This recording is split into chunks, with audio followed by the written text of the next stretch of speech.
Welcome to Gettin to Know the 570, brought to you by ConversionWorx Media, a show that hosts special guests from in and around Northeast PA to share their stories, knowledge, and experiences in their work and personal lives. And now, here's your host, Frank Sepko. Welcome back, everybody, for another episode of Gettin to Know the 570. Like always, you hear me say I'm pretty stoked, pretty pumped, and I just feel blessed about all of our guests. Today we got somebody who's wild, crazy, fun to be around, makes me laugh. I constantly enjoy working with her. Amy Bezek from Amy Bezek Photography. Amy, thanks so much for joining us today. Woo woo! Thank you. Yeah, see, who comes out with an intro just like that? I mean, other than Amy Bezek. Well, thank you for having me. Yeah. So, we're really excited to have you here. This podcast is all about talking to people who are either in business, notable people from the area, and 570 is a special place, right? So it is. I remember when it was the 717. Yeah. See, that's part of why you have to be here, right? Mm-hmm. But it's Getting to Know the 570. Let's not cheat on that. I know. True. 717. Yeah, that's like 20 years ago. Right. So, Amy Bezek Photography. I mean, you got a pretty cool gig going on. Everybody, we've had an opportunity to do some video stuff with you. You're pretty rock and roll with your approach. Well, I'm just me, but Amy, I do have a different energy. That's for sure. That's a definite. Tell everybody who is Amy Bezek Photography. If you had like a little elevator pitch, you want to tell everybody what Amy Bezek. I'm putting you on the spot. I love it. Yeah. Who is Amy Bezek? What is Amy Bezek Photography? 30 seconds. Go. Okay. Amy Bezek Photography photographs families, portraits, commercial. It's all about the energy, restaurants, food. Pretty much, I mean, if BMX, skateboarders, I mean, anything. I mean, you have an edgy approach, right? Well, yeah, I like working. What makes Amy Bezek Photography different? Technically, my energy. Yeah. I mean, that's number one. Yeah, me, my spirit, my belief system, I think. I actually care about my clients. Like, I really want them to be happy. And I just want to produce images that look like they're out of the movies. Like I like cinematic looks. I like lighting in specific ways. So I just... How did Amy Bezek get started as a photographer? And I mean, seriously. We're going way back in the day. Yeah, take us back. We just got in the DeLorean, right? Oh my God, I love it. Yes, Doc. Close the door. 1.21 gigawatts. Yeah, we're headed out. Where are we going? What year are we going to? Estimate. Well, technically, we could go back to the 80s. Let's go back to the 80s. Okay, so right? Where are we landing? 80s, we're going to land probably maybe in between 1985, 1990. And physical, where are we landing? Let's say we're in Hunlock Creek. Okay. Because that was one of my mother's best friends back in the day who was a photographer. Okay. And I grew up around a bunch of photographers. Like, how old is Amy? I am, in May, I'll be 46. No, not now. Jesus. How my old mother's is Amy going to there? listen to this and she's going to slap me. I want to know how old Amy was at that time. I was probably about, let's say 13. Like 12, 13 years old. 12, 13 years old. Amy's in Hunlock Creek. Her mom's good friend is a photographer. Right. Film, of course. Film, okay. Because that's all that existed in the 80s. Oh, yeah. Winding up and crank them out. You know, you had your 35 millimeter, your 120 format. There's so many different formats of film. So Don, he was a photographer. And then my mother's other friend, Brian, he was a photographer for an eye doctor. Okay. And that was a whole so I sort of just like commercial photography? No, he actually photographed for a specific eye doctor locally and did all of that in the 80s. And then he ended up getting involved in porn and was a huge pornography director. Wow, I didn't see it going there. I didn't see it going there either, but I did learn a lot about photography in the 80s from these individuals. Awesome. And I was that little girl in the white dress that was standing on a mossy rock. Like, would you mind modeling? So I just keep practicing, but I paid more attention, I think, to the gear than the modeling, and just paid it. I don't know. I liked it. I just thought it was such a cool experience to capture a part of time. Like, you could just freeze time and see that moment in time, like forever. And when I saw, now we're going to fast forward, because, I was a kid, so I'm not thinking like, I want to grow up and be a photographer. At that point, I thought I was going to be a brain surgeon. No, but I mean, so you're feeling this inspiration because of what you're seeing. Yes. Right? Totally mesmerized at the piece of equipment. And do you ask any questions yet, or are you still just very quiet and reserved, and like, do you have the opportunity to say, I don't think what is that? How does that work? I've never been quiet or reserved. So yes, I would ask questions. I thought you were the quiet little girl standing on the rock. Okay. No. Okay. Never. I was always very open.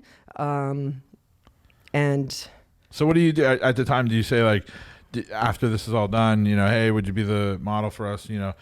Well, then I paid attention to the process of how a yearbook was made through photography. So now this was only like 5th or 6th grade. Well, do you get a camera at all around this time now? Yes. And my mother had cameras. And my mom, at that point, I didn't even know she was an artist too. Like, she used to paint and stuff.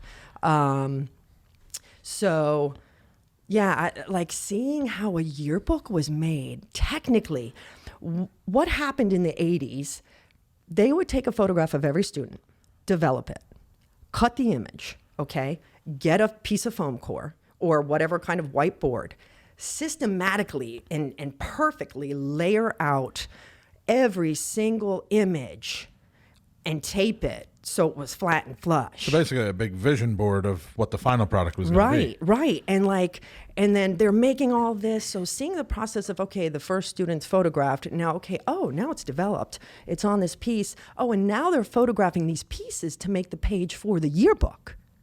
Can you imagine if kids had to do it that way today? No.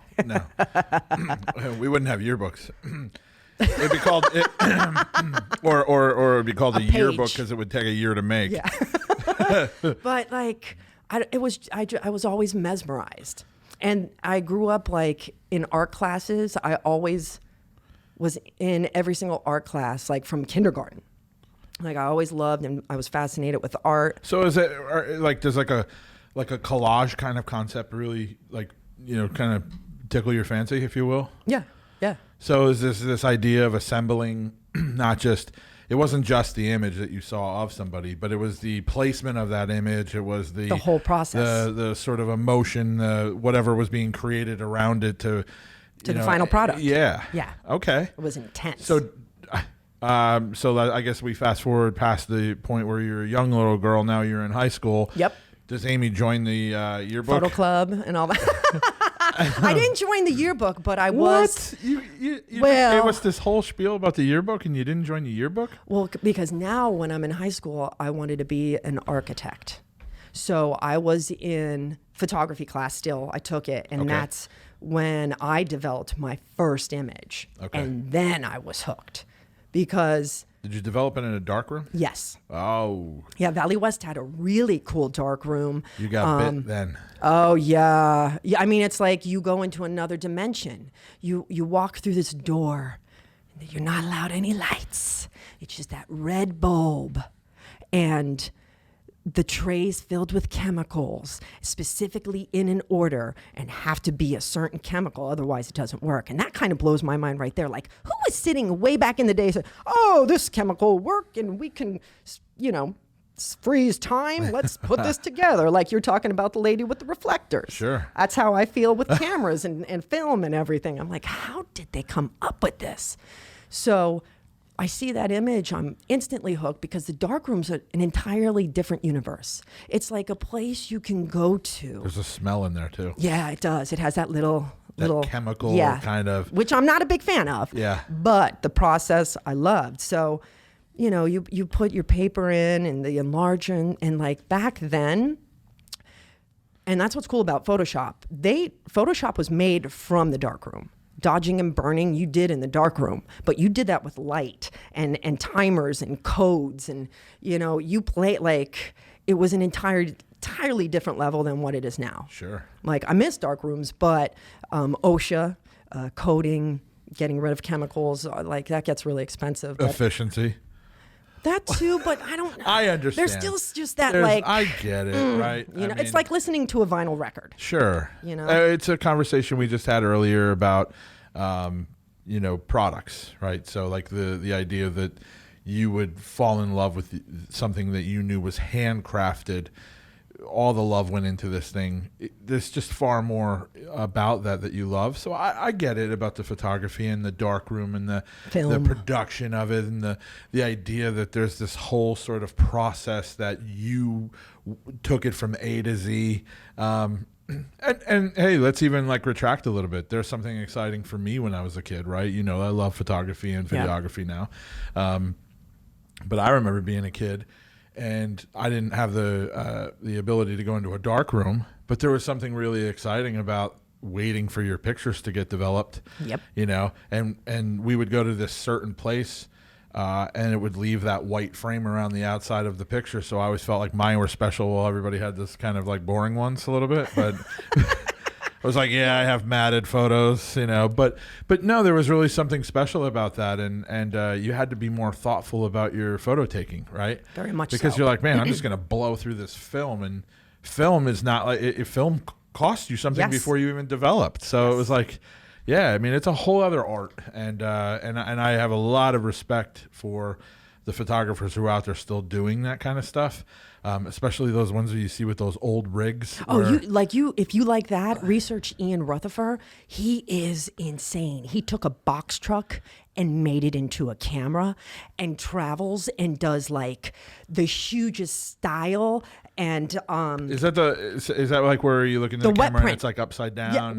Yes. That's wild. And he still uses the chemicals that you used way back in the day. He's doing like a lot of landscape stuff, right? Yes. Well, no, he does people too. Like he'll just drive into LA and on a random street and photograph homeless too. Okay. Like he's really cool, but he literally photographs out of a box truck. Like that's his camera. That's wild. Yeah. So Amy's in the dark room.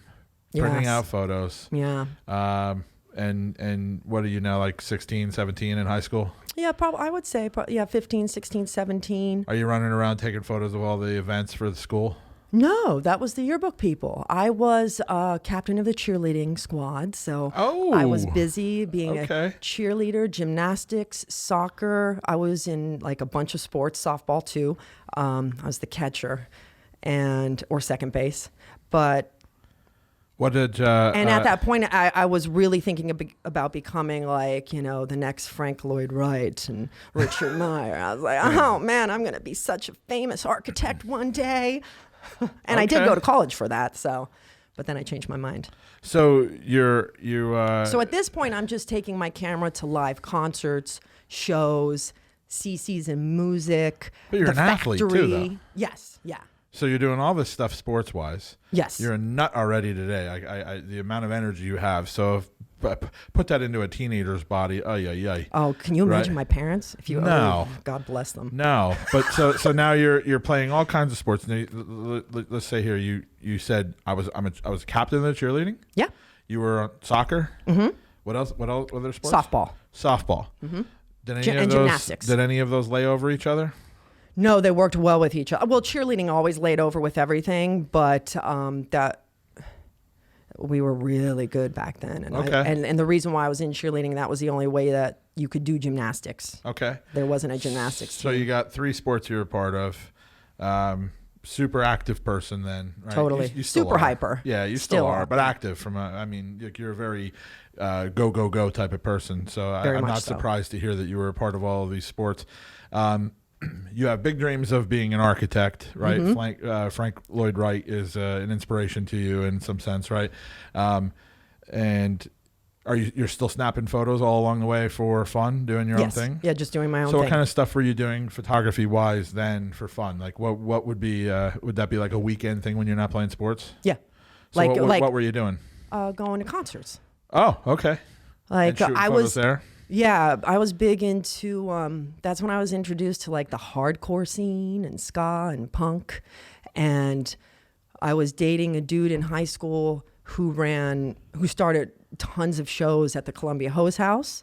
So like, and then I met like a whole different crew of people. And then the Factory, James Callahan opened the Factory back then. That was in the 90s, and tons of bands came there.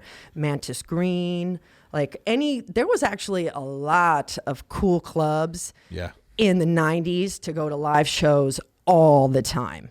Like all the time. Yeah. So, I mean, literally, you just have to travel to Scranton, Music, or Wilkes-Barre, or Edwardsville. The Columbia Hose House was in Edwardsville on Jackson Street, and there were like ska shows, like the energy. So I would take my little 35, I photographed Into Another at CC's. Great band. God, what was the miss place them. in Wilkes-Barre? And they made it to the map when Marilyn Manson played there. Well, Marilyn Manson actually played didn't he play at Roller King? There was like a coffee shop in Wilkes-Barre. Oh, that was the Mantis called? Green. Oh, the Mantis Green. Yes, that was James Callahan's other one. Yes. Ah, that's weird because it didn't click. But now as you say it after, yeah. So that there place. And the Roller King used to have shows like, I just blanked out. Oh my God, I can't believe I went brain dead on him. House of 1,000 Corpses, help me. Rob Zombie. Yes. Rob Zombie did a show at the Oh, Roller yeah, King? dude. Somebody lit my pants on fire at that show. Oh, my God. I was sitting on the wall. Oh, it was, like Roller King had tons of shows. And it was a great setup because they put the stage all the way back, like towards the live wire section. So the whole roller ring could be filled with people, which is a decent amount of, and they had shows all the time. And so during this time frame, I was just doing it for fun. I could go back and find tons of negatives of all these bands. Oh, what? Oh yeah, I still have them all. Let's do that for fun. Let's make them in the black and whites. And my God, can you imagine that as an expose online? Yeah, I should probably look through that. Would probably be dope. You'd get a lot of people from this area would be like, oh my, remember when? Yeah, like Quicksand. There's just so many cool bands. Yeah, I mean, so that was never my scene. I liked the more rock side of things, not the punks or ska. Yep. I was more into the rock side of stuff, and that's why I think my scene here was Voodoo Lounge. Oh yeah, the Voodoo was CC's great. And G Love and the Special Sauce played there. Yeah. Oh, I remember. That's amazing. Yeah. I probably have photos from that show too. Man, I mean, we had oh God, it was so fun back then too, because there was always live music everywhere. And not just like a cover band. Like they were bands. I mean, you think about bands like Breaking Ben that made their start. I was a bouncer at Voodoo Lounge on Thursday nights when Breaking Ben was playing for $3 covers. Yeah, I remember. And it's like you think back to that and you're like, what? Oh yeah, and I remember Ben playing at the Full Moon Cafe for nothing. And I would be like his biggest pain in the ass because I'd be back in the corner just screaming like, play a Jane's Addiction song, man. And he'd be like, oh God, not her again. That's funny. Yeah, I mean, it was, and I'll tell you what, it was a community of people that you saw the same faces every week over week, but so many of them, right? I bounced at Voodoo for a couple of years then. I had so much fun. I'll never forget my first night. And I think you're friends with them, but Butchie Feist. Oh yeah, very well. Right. Yep. My vacation with them. So my you'll have to ask him about this sometime, but my very first night bouncing at Voodoo Lounge, and I don't know if they did this to me on purpose as like a sort of initiation or whatever, right? But who was playing? He was in really good with them at the time. Was it Lifer? Oh yeah, Nick Coyle, probably. Okay, so and Tony, and I know all those guys too. But you used to put a mask on and jump up onto the speakers and then do flips into the audience. Stage dive all the time. So, my first night, right? I'm told this is a big no-no, right? All of a sudden, I see this guy who I don't know climb up onto the speakers, do a flip. And when he lands, his foot kicks somebody, and I knew it was going to turn into a big fight. I dive through the crowd. I grab Butchie. I got him from behind, and I'm dragging him towards the door. And then I get bum rushed by my own crowd of bouncers, and they say, no, you can't touch him. And I said, what are you talking about? Well, he's technically with the band. They said, if he goes, the band stops playing. Yep. And I'm like, how the hell am I supposed to do my job? Oh man, it was so much fun. And we laughed about it, and they made me drink something that night that was an atrocious pint full of God knows what is Gasoline. My initiation. Right. And I ended up at Eddie's place, the diner up here. I think I was drooling, and I had all the guys holding me up while there was like pancakes in front of me. It was so bad. But yeah, those were the days, right? Yeah. So you're running around. They're letting you in with cameras. Oh yeah, totally, all the time. Now, are you getting closer to the bands and stuff? At that Like time sometimes that? I'm right on stage with them, and like back then nobody cared. Like that's what it was about. It was like, yeah, it's all about the music. Yeah. You So know? you're not getting paid to do this. You're doing No. this for total fun. Totally. And what are you doing with the photos? Keeping them to yourself? Giving them to the bands? Did any of your work at that time like make it to any of the like Weekender was huge then? I didn't even think about any of that stuff. Honestly, I just Wow. kind of did it for myself. Okay. A humble Amy. Yeah. Oh, okay. All right. Well, yeah, and remember, you got to go back to that like whole freezing time thing, and like how much I'm. Just you into that. you weren't doing it. You were doing it for the love, not for the work, essentially. Yeah. And I get that and totally appreciate that about you, because then that at some point steamrolled into something that you were like, hey, I should be doing this for work. Right. So all right. So what happens next? So- These years kind of go by, right? Yep. Go through college, go in for architectural engineering and interior design, and then Where'd you go to school? LCC. Oh, okay. They had a really good program there. I remember that. I love them because my family never really had money, and I knew I had to pay up for myself. And at one point in high school, I thought I was going to get a scholarship for sports at Drexel and go to Drexel, but that's when I dislocated my knee for the 4th time, and I was cast it, and sports career was kind of over. What, soccer? No, that was actually cheerleading, gymnastics. Cheerleading. Did you do competitive cheerleading? Oh yeah. Like, did you go down to Florida Yes, and do the nationals we won. and Yeah, all that? when I was JV, we actually won. Wow. Yeah. Okay. Because like back then, it was either Wyoming Valley West or Dallas. Like if you wanted to succeed in cheerleading and get a scholarship in cheerleading, if you were on either one of those teams, you were in, because the 2 coaches were sisters. So we were like rival teams. Any other team couldn't even top us back then. Yeah, I mean, I'll tell you, my mom, she was the captain of her cheerleading team when she was in high school at Hanover. Oh, cool. And then my sisters were coming through high school. Both of them were in cheerleading. My sister, Gina, she tore her, I think it was either her ACL or MCL doing that. Yep. And that happened in Florida. So there was like a whole big to-do about that. She ended up needing to get surgery. But man, I remember that was a hell of a commitment. So you had to, I mean, that's such a time suck too. So, Oh, yeah. So cheerleading was brutal. So It was every cheerleading day. inevitably led to you just kind of having injuries and not being able to do it anymore. Correct. Okay. Yeah. And where are you at in your college career at that point? So now I'm just going to school and working. Okay. I mean, still staying active because I'm insanely hyper. Still architecture at this Oh point? yeah, so architecture, yep, and then went through on that. Met the devil and started dating the devil then, and my life changed a little bit. So We've all had a devil. yeah, the devil came in and said, you're going to do this for a little while, Aim. But then, thank God, the devil went away, and I went back, finished school. Not for architecture, actually. I ended up, because I was like, okay, maybe I'm not meant to do that, so I'll go with this. And at that moment, I'm like, oh, I want to be the biggest recording engineer in the world. So I went and got a degree for broadcasting communications and recording engineering.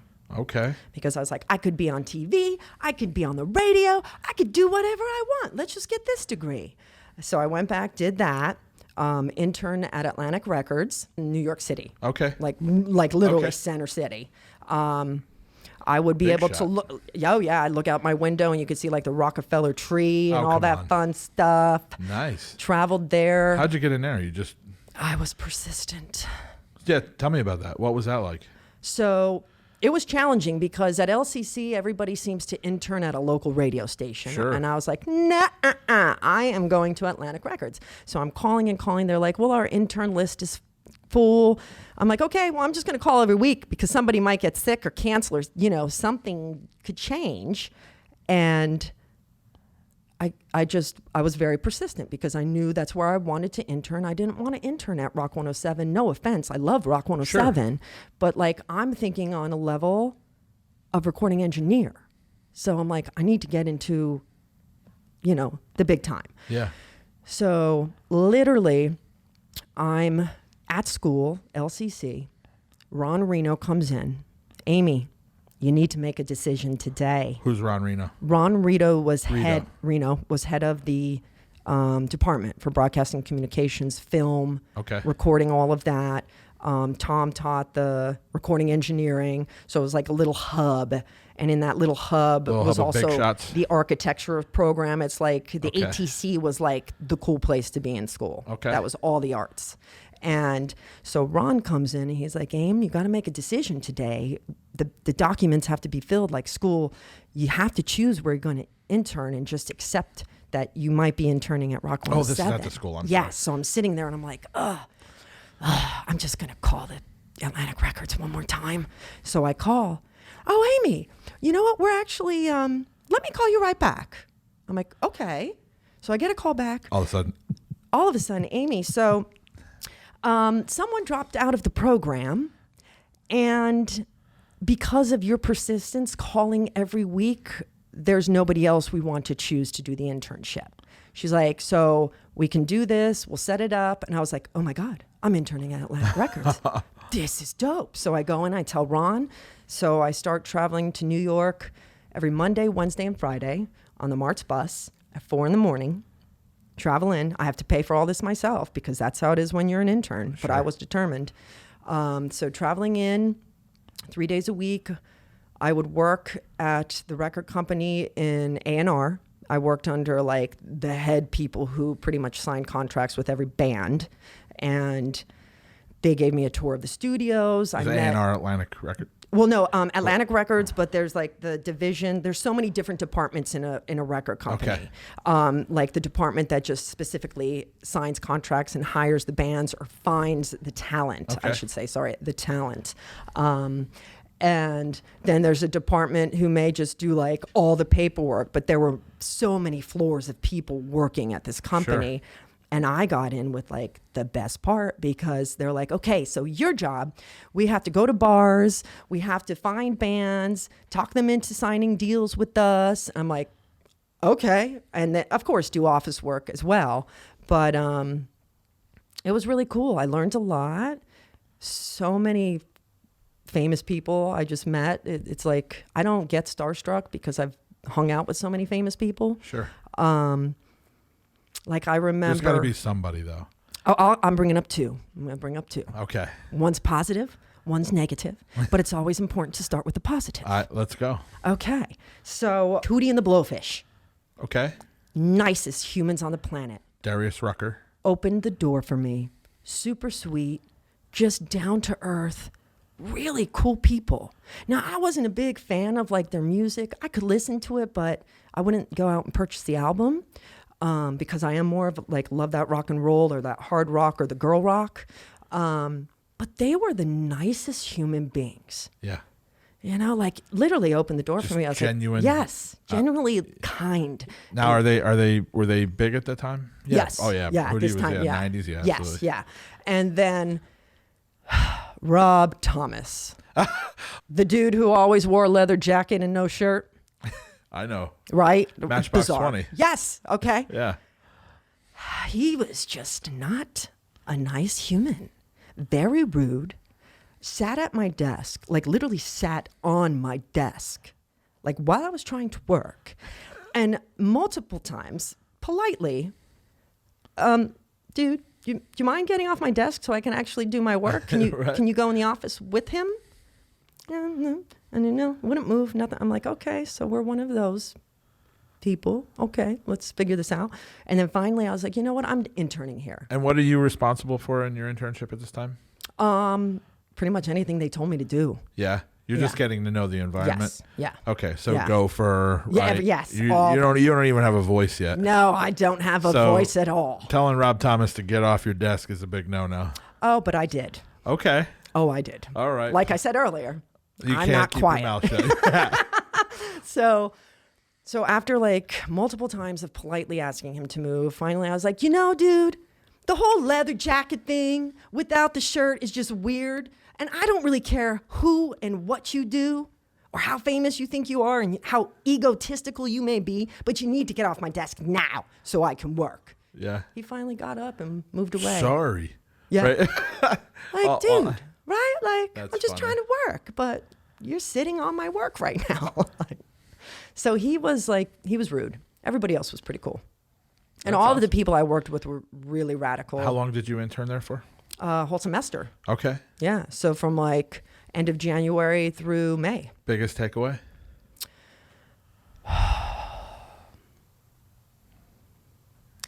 Actually, technically, the cost of everything. Really? Oh, yeah.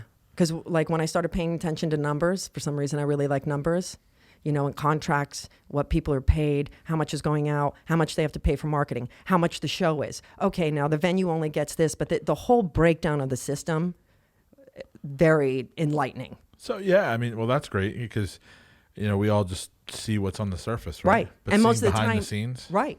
Because most of the time you're like, oh my gosh, they're a band, they're making a fortune. They're not always making a fortune. Yeah. Everybody needs a cut of the pie. Sure. The agency needs it, the booking agent, the studio that's recording, just all of it. So I learned a lot, and I also learned some things I wouldn't want to do either if I was in a certain situation. Like some of the parts of like back then, they would get bands wasted just so they would sign. Sure. I didn't really like that. Yeah. Like those certain stories. The gray or dark side of the business, right? Yeah, and like the partying part, like, Sure. well, go do this, go do that, just get them to sign. And I was Yeah. like, I'm not into that. Yeah. So you finish your... well, I was actually offered a job. Oh, by them? Yes. Okay. They wanted to hire me right after the internship. And? I declined. Because of everything you just said? And I didn't want to move to Manhattan for $29,000 a year. Yeah. Right. That'd be really tough. Right. And I was like, if I go down this road, I might die because I'm going to end up hanging out with Ozzy Osbourne and doing who knows what. Oh, God. Oh, boy. Because back then it was a big party scene. I'm Sure. sure it still is now. Oh, but it's rock and roll, right. right? Sex, drugs, and rock and roll. There you go. Need I say more? So you say no. Now what happens? So I say no. Now, Come back home. Yep, come back home. So now we're in the early 2000s. I get married. Really? I didn't know you were married. What? Most people don't. Wow. It's a very minimal. She's sharing timeframe. everything here today. Oh, yeah, I will. All right, awesome. I'm going to share it all. So then I was married for a little while. Married. Yes. Wow. Like, tell me, what kind of wedding does Amy Bezek have? I didn't have anything big. We went to the Justice of the Peace. All right. And, I honestly, and just kept it super I hope you don't simple. take this the wrong way, but No. I'm not surprised by that. You're like, hey, let's get this over with, right? Pretty much. Okay, let's just do Look this. here, Toots. Slap that ring on. Let's get going, right? So yeah, so I did that for a little while, and at this point, I was serving in like fine dining restaurants. Like I was at the Waterfront. I was at Isabella's. While you're married, yes, this is what you're doing? And then I started working for the picture people. Okay. So that at that point, because I was like, I always like work. I can't sit still. I got to rewind it just a little Yeah, bit. go ahead. I'm not going to ask the dirty The details. marriage? But no, I'm curious. Yeah. As go as you are, how did you find time to fall in what you probably thought? Like, how did you fall in love? How does Amy B's like? I know you today, Yeah. right? And I know that you're open for love, and I know yeah, that totally. you are all about that kind of energy. But I mean, coming off of the sort of rock and roll New York City thing, right? Having that go personality, I'm just wondering, in the midst of all of that, how does Amy go, hey, there he is, all right? The twinkle, there's the twinkle in the eye. Yeah, let me go slap a ring on that, Yeah, well, technically back then I was like, if you're a skater, a surfer, or ride BMX, or you're a musician, I love you. Okay. So like he was a musician and a skater, so it was like double. And I was like, ooh, brrr. And I like his style. Like I don't know, I guess I have like a certain style. No, I guess we fine. all do. That's fair, yeah. So yeah, like, and let me ask you this. How long did you know him before you got married? I think about a year. Were you with him that whole year? Yeah. Okay. Yeah, we were fresh, met, and then started hanging out. And then all of a sudden one day he's like, I think we should get married. I was like, okay. Why not? Yeah. It wasn't like on the knee. It wasn't anything like super romantic, which truthfully I like because like recently I'm hanging out with Ken Marquis because he's mentoring me for real estate as well. That's a whole different topic. But he even brought this up about the relationships. He's like, how do you find someone in today's world? I'm like, well, let me tell you, definitely not a dating site. Right. I'm like, it could happen. No, I tried, but they are weird. Like, you and most people aren't. How do I honest? Explain? Yeah. Right. Yeah. I just had this conversation with a friend the other day. She is actively trying to use a dating site, and she said it's like you could put everything out there, but then you get to the date, and it's like, are you kidding me? You gave me one more filter I have to add to this stupid pre-screening, right? It's like every date she goes on, she has one more bullet to add to the pre-screening. Yeah. She said it's just like it's never ending. Yeah, and it's like, honestly, I don't even shop for clothing or shoes online. I like to try things on and feel it. So the whole process of getting to know somebody behind a screen, like, number one, I can't feel your energy. Number two, I can't hear your voice and your vocal tone. Number three, I'm not looking at your eyes. So I really, and I like that. Yeah. So like I said to him, I was like, oh, eventually I'll meet somebody. It'll be like, I'm food shopping, reach over for my favorite jar of pickles. All of a sudden I see a hand, I feel a hand on, we turn and sparks just fly. Oh, serendipity. Yeah. And his response, he's glove? like, he's like, for someone who doesn't really like Hallmark movies, I don't know if he said that, maybe somebody else, but they're like, this is really a scene out of a Hallmark movie. Moment. Right, yeah. I was like, yeah. Well, I'm like, I'd like something more magical. But back then, usually met everybody at going to concerts. Like I would meet so many people at shows because that, like, and the friends I still have today are from that. Was he from this area? No, he was actually from Bethlehem, originally from Texas, but his family Bethlehem. So we would hang out there. We'd hang out here. Then did you live here while you were married? Yes, yeah. He moved here actually with me because I had an apartment then on the Ave in Kingston. Okay. Yeah, and we were together for 3 years, but the whole last year he was having an affair. So. Oh no. So and I came home to like a letter on my coffee table. I was working a double at the waterfront that day. And I remember like he was jamming in a band. So like I didn't care if he was out till 1 or 2 in the morning because I was like, he's just jamming with the band, they're rocking. And that's like the one thing with me when I'm with dudes, like I'm not one of those chicks that I just give them their freedom. It's like, go work, go do this, hang out with your friends. I want my friend time. Yeah. You need your friend time. Like there's a healthy balance to everything. Right. And that day I came home and I'm walking around and I'm like, wow, it's 3 a.m. He's usually home like between 1:30 or 2 if he's jamming. This is weird. And I walk around the apartment. I'm not thinking, all of a sudden I sit down on my couch, like, and this is the day, like, when you used to have those entertainment centers. Oh, yeah. The TV, the CDs, all that stuff in there, Sure. because that was the thing. And I sit down and I go to, like, chill and put my feet on the table. And all of a sudden I see an envelope with my name written on it. And I was like, you've got to be kidding me. Dear John letter. Yes. Oh, I was left by a letter. And he disappeared. And then I ran around the apartment. I was like, is this some kind of sick joke? All his stuff was gone. He packed up and moved out that day I worked a double. Oh, wow. Disappeared. I couldn't find him for 2 months. Took my money, took half my CDs, took pretty much half of everything that was mine, which I don't know why. Like, people even do things like that. But yeah, I just pretty much, when I did find him, I was like, listen, you pay for the divorce, get this taken care of quick, because I never want to be called to Amy Oliver again. I'm like, I'm switching my name back to Bezek. Yeah. And then we went through that, and that's when I left Pennsylvania. That's when I moved to Jersey and went gung-ho with the picture people. And you have family there, right? Yes. Yeah. So like at this point, I call know you travel out to Long Beach Island a lot. Oh yeah, all the time. Okay. I have 2 cousins that live on the island, and their mother, which is my aunt, she lives right off the island. Okay. So yeah, we go there often, as much as we could. I mean, with COVID the past year, we haven't. Is that the part of Jersey you left to go to? No, actually, I moved to Bridgewater because I remember talking about everything to like the staff at Picture People, and then all of a sudden the DM calls. We have a management position open full-time at Bridgewater Commons Mall. I was like, okay, when you want me to transfer? And like, where was the picture? Wait, I missed something. Where were the Picture People located? All over the country in malls.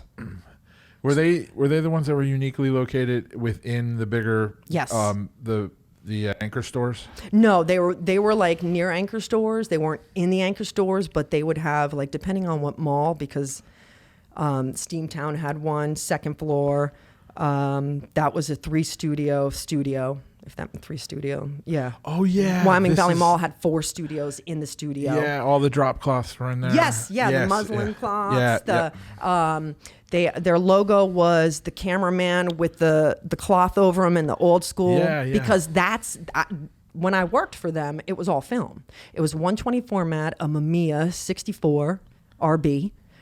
When you look through the camera, everybody was upside down and backwards. So you started working for them here? Oh yeah. Okay, which mall? Wyoming Valley Mall. Wyoming Valley Mall. You start working for them, and then you say, "I'm out of here. I'm going to move." You have an opening in Jersey. Yep. And I literally call my mom and dad. I'm like, I'm moving to Jersey in a week. I'm going to need help. My mom and dad are like, what? I'm like, I don't want to live in the apartment I'm at. I'm like, I just don't want to live there, and I don't want to live here. I'm like, I need to go. Yeah. I'm like, this is hard to deal with. I'm like, I just need to get out. So moved there and literally like just worked constantly. But it was cool because then I started learning more. Like when it came to business, corporate, P&Ls, turnover, all the fun in and out when you're running a corporation. Sure. And it's a lot of work. Yeah. So managing schedules. Yes, schedules, training staff, making sure staff is up to date on all the codes, especially big one, customer service. Oh, huge. And this is when we were using a Noritsu 3202. That was our printer. That printer cost $250,000 back then. Wow. Per shop. Okay. Wow.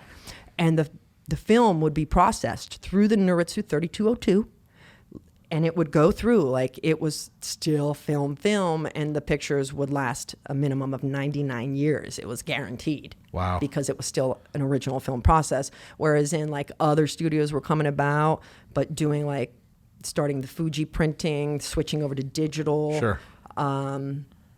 Even when we switched over to digital, we still kept it as a film process. And they did like the framing, the matting, all of the whole bit. Yeah. I actually, I can't believe I forgot the name of the place, but I do recall this. I think my wife and I, probably in the very early stages, got our engagement pictures taken there. It was one of those weird ones where I was laying on the ground and then they had her lay on my back on top of me. Yeah. And then we both kind of looked at and my face was probably more like, this is weird. Right. But anyway, it's a picture that we still have framed in the house, so which is cool, right? Yeah. God, I still have photos of my dog from back then. But so I worked in Jersey until, well, technically, okay. So let me back this up. So Bridgewater Commons Mall, that's where I started. Okay. I worked under Laconia with Jen. I loved the team. I mean, I learned so much, and then I became kind of like Now, only in store, right? You guys, you didn't go out in the field at all. No, Okay. that was getting towards the end before I quit, that the company was trying to think outside of the box on keeping afloat because like more mall studios were going under. Sure. And I mean, think about it. They had 350 studios, each one of them filled with one Noritsu 3202 at the cost of $250,000 times 350 studios. And that's just the printer. Yeah. That's not the chemicals. That's not the film. That's not the cameras. That's not the utilities. Like, right. You know. You got to do a lot of spending. Yeah. So our studio, I remember when we made $1 million for the year because that was huge. There were a couple $1 million studios throughout the country, usually located in specific areas, like the Long Island Mall. Yep. Always $1 million studio. Sure. People just threw money in that studio. Like I actually think before I left the company, they were probably bringing in 1.5, if not 2 million, just in that studio. But you need to with all the overhead. So now you learn high volume. Oh, serious high volume. And now I start traveling and they send me to different studios to start. I just called myself the cleaner because now I'm not really photographing as much, but I'm going to the studios that are bottom 10, bottom 20, going in, retraining, letting people go that should promote themselves to another company that don't have passion anymore. Okay. And that's literally what I would tell them when I had the meeting. And I was like, unfortunately, we have to have this conversation now. And just to be a little bit more, bring everybody up to date. We're in like 2004. Okay, 2004. Yeah, so now we're in the early 2000s. Okay. Still shooting film. Yep. Managing the studio, but now sent out to pretty much clean up a lot of the studios that were getting ready to close.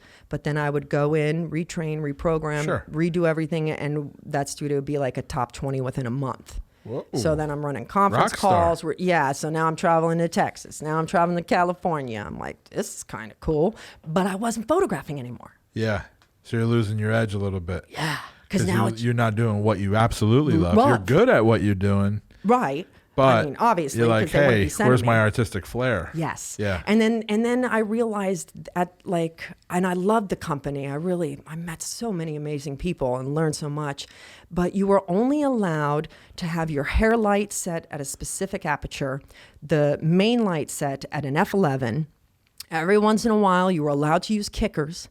Like you were not allowed to get creative with the lighting. Like I was not allowed to take an f11 down to a 5.6 if I wanted to. So there's even more of a crush of your creativity. Yeah. Well, because you're just templating. Yes, it's pretty much. Yeah. And it was funny too because like everything was so programmed. It's just like, okay, stand, sit, kneel, lay, fun. Right.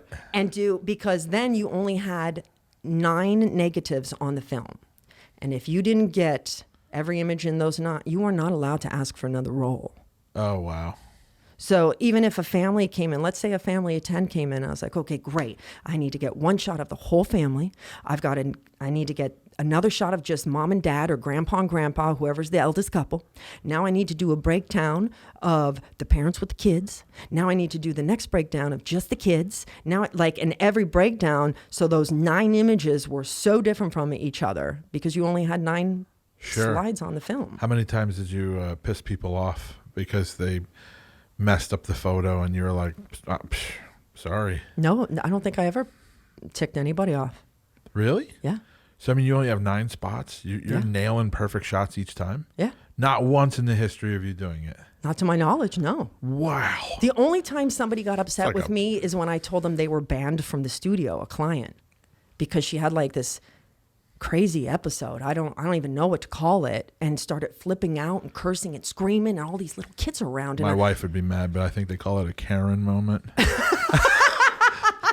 No, I actually think this woman had definitely some head things going on because you could even tell she didn't look balanced, and she's freaking out, and I just politely go up and do the little touch on the shoulder, ma'am. You need to calm down. And by the way, you need to leave. You are banned from the studio. We do not need your business because your energy and the way you're speaking in front of these children is totally unacceptable. You need to leave now. All of a sudden, she starts crying, apologizing, this, that, and that. And then her friend's coming over. Well, she didn't take her meds today.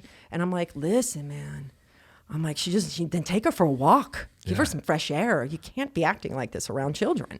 I'll tell you, Amy, I spent years working in the mall environment when I was in the wireless communications business. So, I mean, the amount of characters that you see at any given, like, you know the saying for football, any given Sunday? It was like any given day. Right?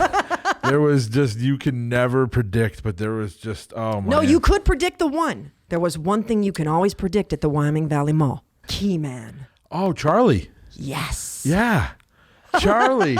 Everybody knows Charlie. Yep. Yeah. And, everybody knows Charlie so much that I've seen people dress up as Charlie for Halloween. Absolutely.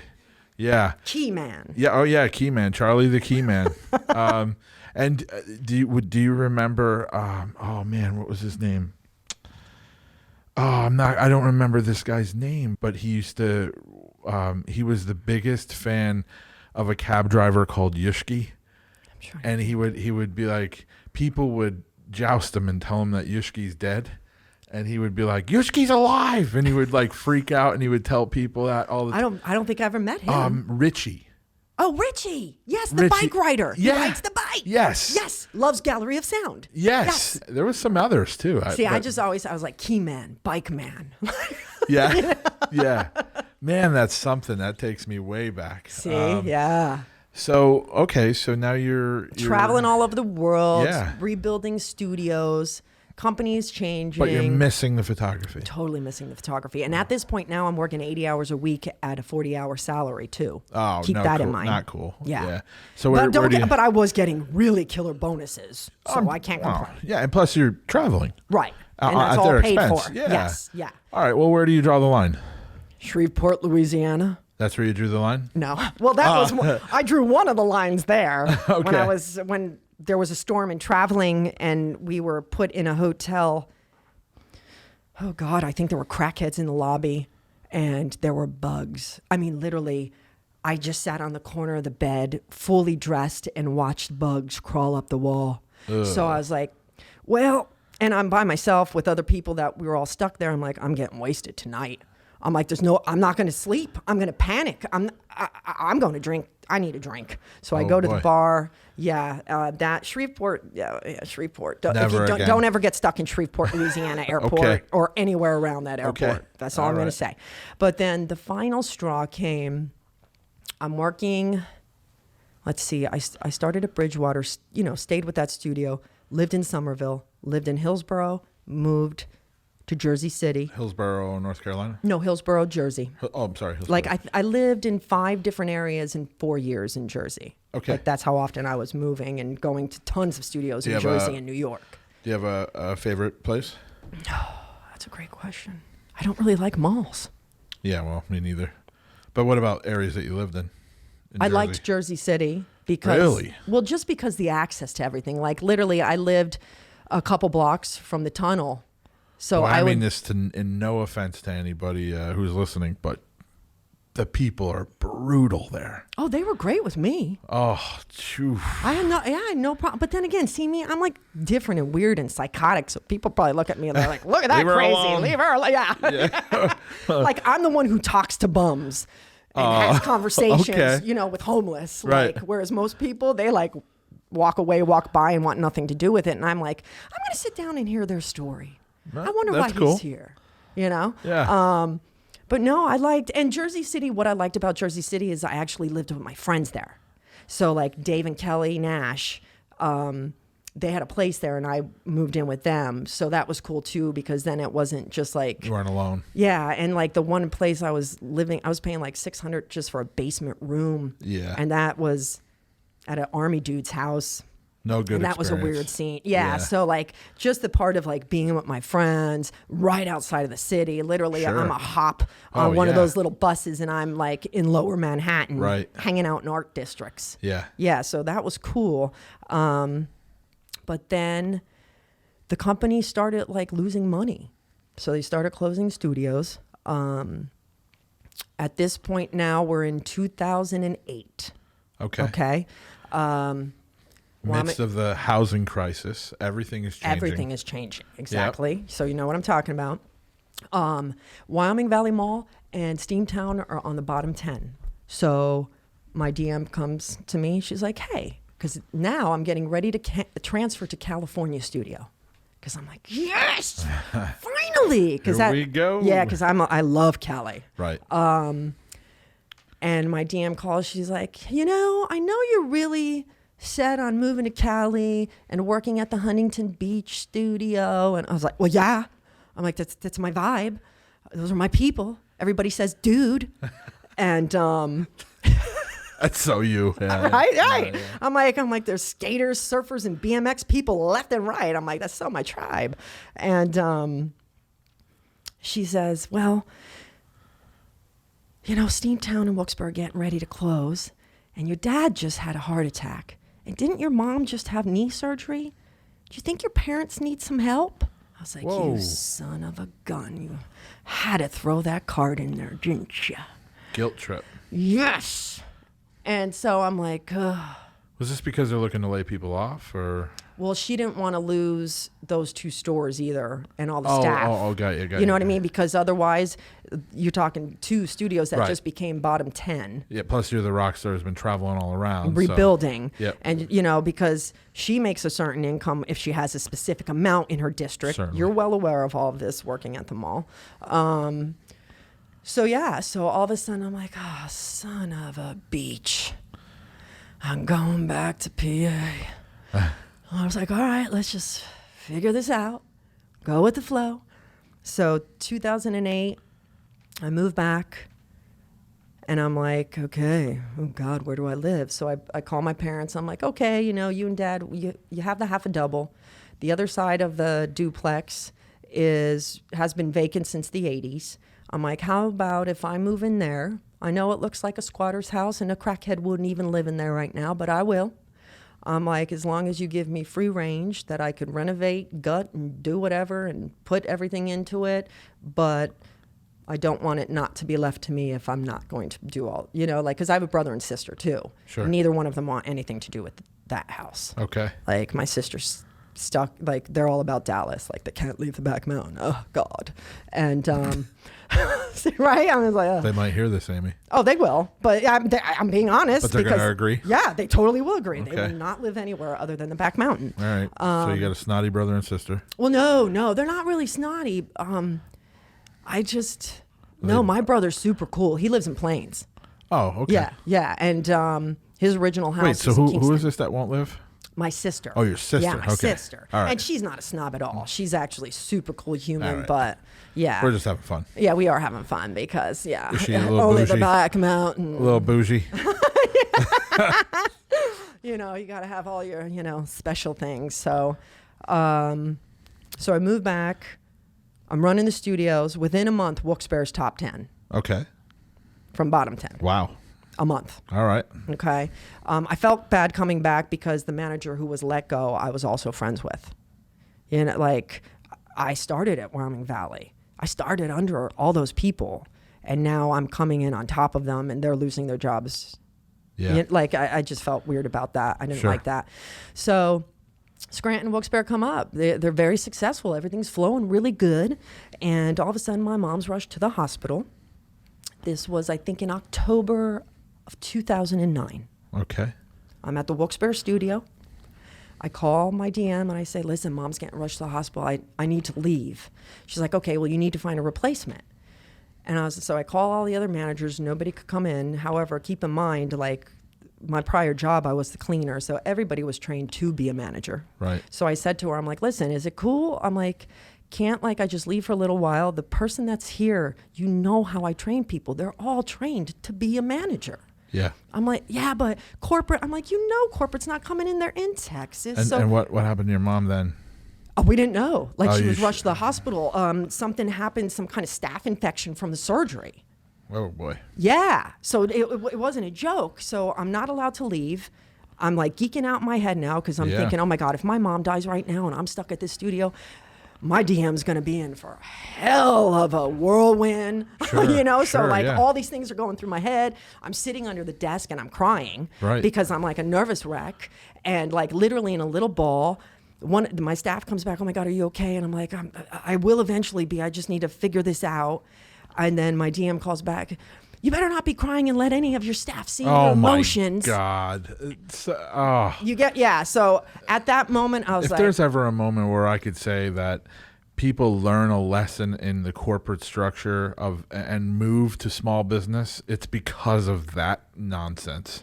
Right. And at that moment, I'm like, wow, she didn't care about my parents. She totally used that for me to come back here and make the 2 low studios that she had top 10.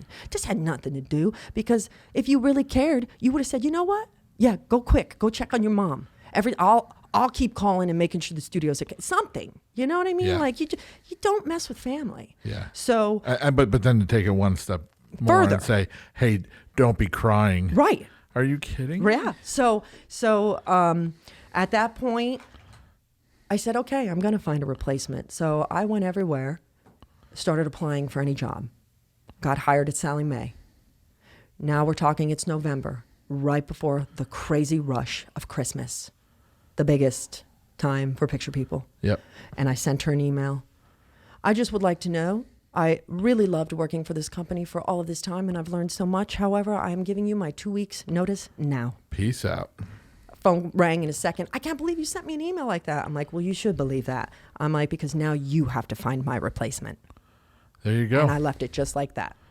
All right, Amy. And then after that, I worked at Sallie Mae for a little bit, and that was not what I wanted to do. So I started my own company. What year are you when you decided you start your own company? 2011. So you know everything there is to know at this stage about portraits and all the photography stuff. I mean, you've just worked at it for years in a corporate environment. Yep. So yet you're about to go out on your own. You now have to go buy your own equipment, right? Mm-hmm. Scary stuff, because you're like, oh my God, this is not cheap. Right. Right. I mean, the realization hits when you start researching gear. Sure. Because you're like, hey, this is I'm going to be into this before I'm making a dollar. So you're probably a little bit nervous, I'm imagining, right? But, oh yeah.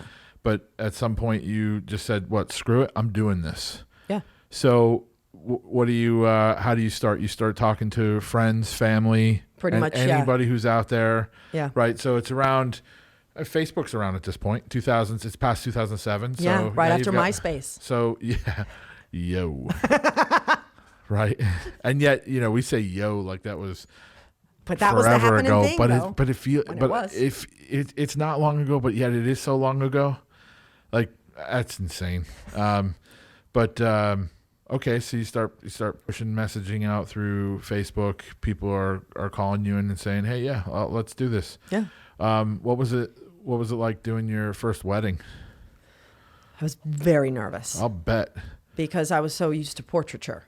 Yeah, right. You're sitting still. You're doing your thing. Right. Now you got weddings. You got to like catch all this. Whole different vibration. I mean, and are you still going to do that today, or are you moving away from that now? Well, I don't want to misrepresent you right now. Technically, I would probably do a couple. Okay. I just I don't. That's not my main thing anymore. Well, so let's take an opportunity here and let's talk. What is your main focus now?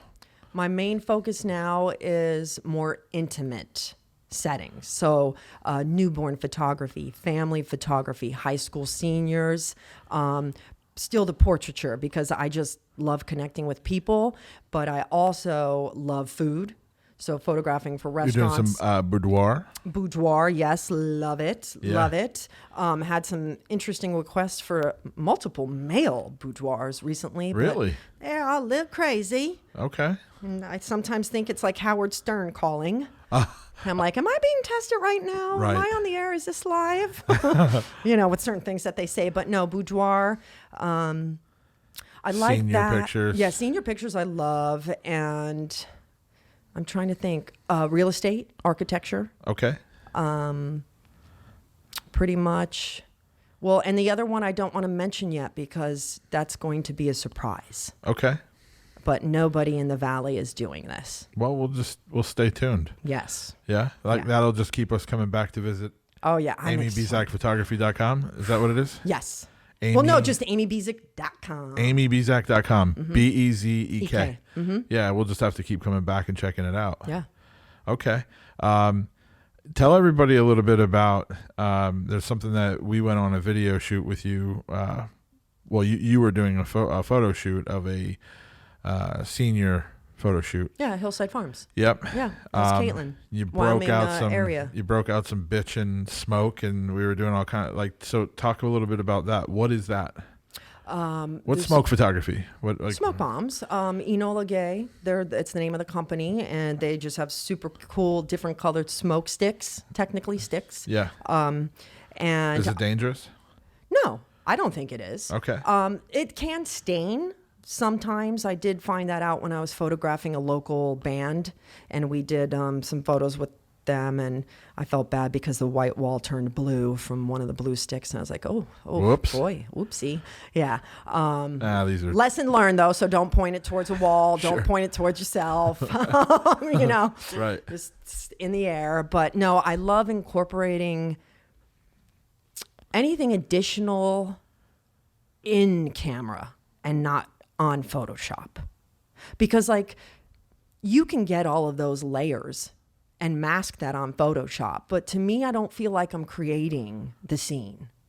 So like that's why I like taking sparklers or the smoke sticks, or like you saw the I love what you're saying here, Amy, because for anybody who's listening, it all makes sense now, right? You're doing this other stuff because even though you are working with digital, all the other stuff still allows you to layer as if you were still responsible with working with film. right. It makes so much more sense to me now. I just thought that stuff looks like a lot of fun. Well, it is. But now you just brought it home there, and now I really wholly understand it's that control element of where the smoke goes, it goes, and I have to work with that. Where the light goes, it goes with the smoke, and I have to work with that. You also do that fire painting. The fire light painting, right? And you're creating that. So that's not a Photoshop trick. No. Yeah. So, I mean, I see what you're doing there. Right. And, it's nice is that digital then essentially helps you create that, right? Because now you have more opportunity to without wasting film. Oh, my gosh. But there's no denying that the end product was what you did. Create it in my camera. Yeah. Yeah. Because and sometimes when I discuss that with people, they don't get it and they get offended because, and I'm not saying anything negative about Photoshop and actions Sure. and people who use that. I mean, some of our area is oversaturated with filters. Right. I do see that too much. And to me, I'm like, because what you just said, I'm like, oh God, they're not creating in camera. Like it kind of breaks my heart. I'm like, oh, they're just using the computer for that. Yeah, right. Like throwing the leaves. Yep. We threw the leaves during that video for that to be real. There are 100,000,001 overlays that you could just pop on the screen. Absolutely. I won't do that. But you can't mimic the real thing entirely, right? Because there's that little bit of light that gets filtered softly with a leaf, Boy, I didn't think I'd ever be using these terms, but but yeah, as I say this, it's funny. But yeah, I'm not going to lie to you. I have a little bit newfound respect for you in this conversation because that just made a lot more sense to me. Not that I didn't respect you before, but and now understand that just that little bit more. The stubbornness in you to create and do something on your own is being done through those other facets. So that's pretty cool. Yeah. So I love it the most. Other than the thing that you're keeping secret right now, what's next with Amy Bezek? Well, hopefully this current manifestation becomes a reality, and I will be purchasing a commercial building to move the studio that is in my dining room. That's exciting. To a 4,500 square foot space with like 30-foot ceilings. I might be a little jealous.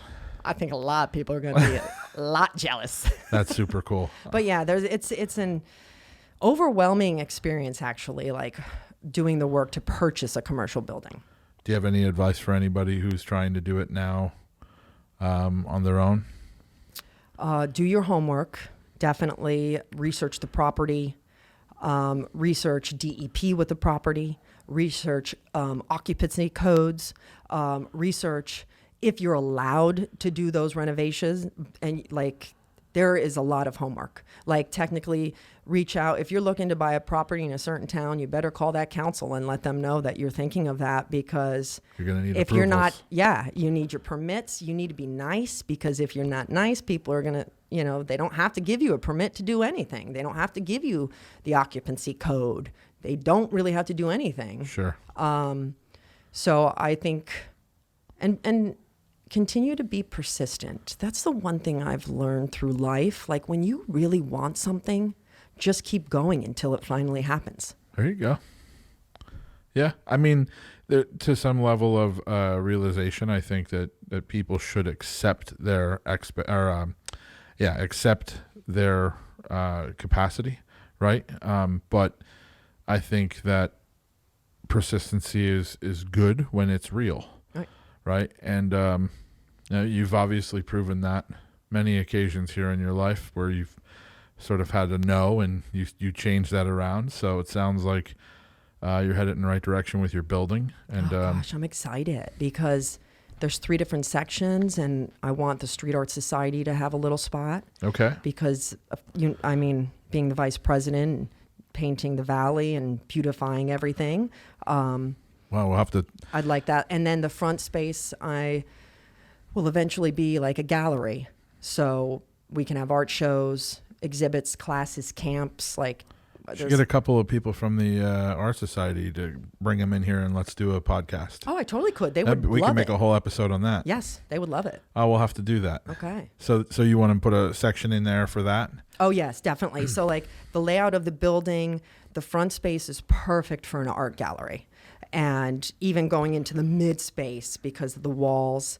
And then there's a garage right after. That's for my studio. Oh, God, I can't wait. Like, there's a garage door. Like, literally, antique cars could come in and I could photograph them with families. That's so exciting. I know.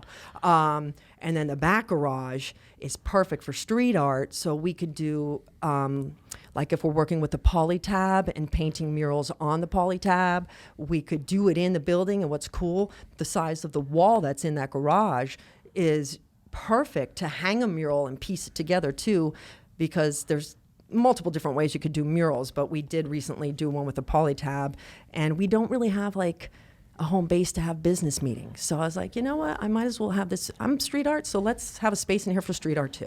It's a nonprofit organization. It needs a home base. So yeah, it's going to be a whole art collective. Well, Amy, I think we're all very excited about seeing what comes next, that next chapter.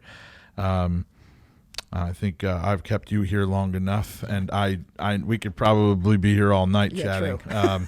But I really, really, really appreciate you coming in. This was so fun to hear your story.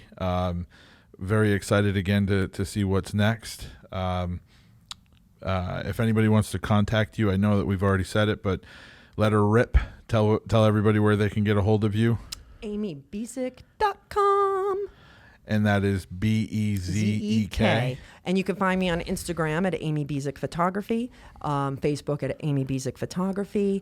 I'm also on the Behance for all the artists and creatives, and Lens Culture, a bunch of different sites. That's awesome. Thank you so much. Thank you. And this was rad. Yeah, it's a lot of fun, and I'm excited to see where this thing goes. Yeah, me too. I'm really glad that you could have been a part of the early episodes here. Agreed. Well, guys, thank you so much, everybody, for listening. This has been an awesome episode. Stay tuned for our next upcoming episode. More awesome guests, cool topics, more stories about everybody that's from the 570. I really appreciate anybody who has tuned in and shared. Subscribe. It means a great deal to us. We're really in this, and we're looking forward to a long run. So thank you so much, everybody, and we'll catch you next time. Thank you for tuning in to Gettin' to Know the 570. If you enjoyed this episode, be sure to subscribe and follow ConversionWorx on Facebook, Instagram, YouTube, and LinkedIn to stay up to date on future shows and events. If you'd like to be a guest on our show, send us a direct message on Facebook. Until next time, keep eating, drinking, and shopping local.